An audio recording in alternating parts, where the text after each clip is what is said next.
Bonjour et bienvenue dans la série de capsules des conseillères pédagogiques ECHO. Avec ces capsules, nous souhaitons vous donner des pistes d'intervention pour soutenir les apprentissages de tous vos élèves et particulièrement vos élèves en difficulté au sein de votre classe. Dans cette capsule, il sera question de rétroaction, comme inscrit dans le guide pour un enseignement efficace de la CSSMB. Nous vous suggérons des moyens afin d'offrir une rétroaction efficace. John Hattie, professeur émérite et auteur d'un grand nombre de travaux sur la réussite des élèves, nous dit que la rétroaction fait partie des influences les plus puissantes sur la réussite. Le but de la rétroaction est de diminuer l'écart entre le point de départ des élèves et l'endroit où vous voulez les conduire. Dans les faits, la rétroaction vise à faire avancer les élèves de ce qu'ils comprennent au début vers ce qu'ils sont supposés comprendre. Votre rétroaction est un levier ou un tremplin pour que votre élève s'améliore, qu'il sache comment s'améliorer. Toutes les situations d'apprentissage sont une occasion pour vous d'utiliser la rétroaction pour permettre aux élèves de s'ajuster. Pour donner une rétroaction efficace, il est important que vous gardiez en tête les 4 principes incontournables suivants.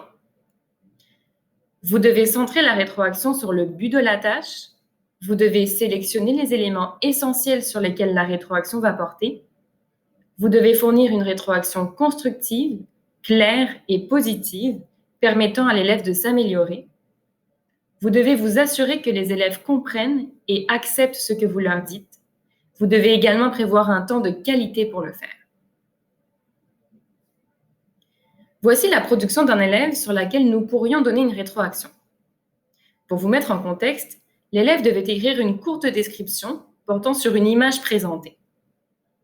D'abord, il est important de mettre en valeur les éléments positifs. Donc, nous dirions à l'élève qu'il a bien décrit l'image avec son texte et qu'il a mis ses majuscules et ses points.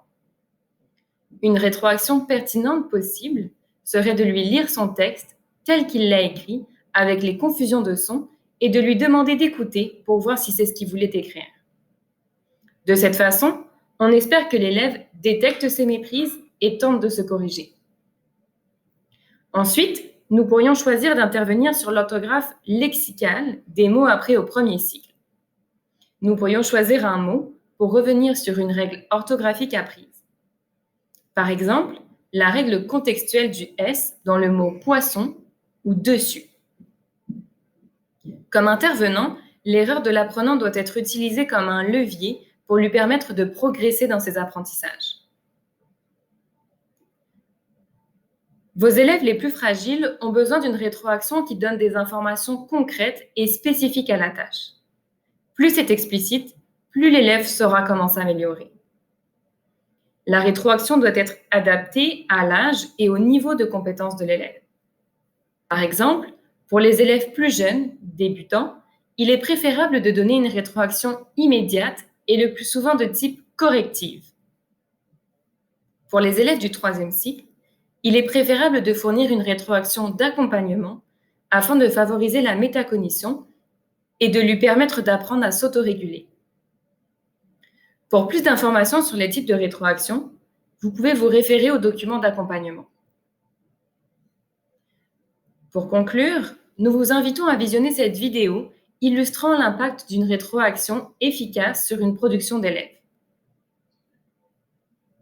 N'oubliez pas que ces interventions s'inscrivent dans un contexte d'apprentissage seulement et que vos précieuses interventions auront toujours un impact significatif sur le développement des compétences chez vos élèves. En contexte d'évaluation, les annexes sur la différenciation pédagogique demeurent la référence sur laquelle s'appuyer.